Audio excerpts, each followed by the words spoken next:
Benvenuti a questa mini rubrica a proposito della cucina longobarda presa dal punto di vista della ricostruzione.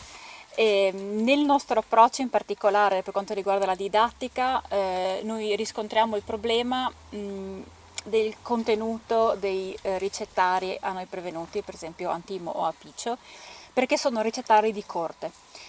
Quello che a noi serve invece a livello didattico è dare uno spaccato realistico di quello che poteva essere la cucina e il tipo di cibo che il longobardo medio poteva trovare sulla propria tavola.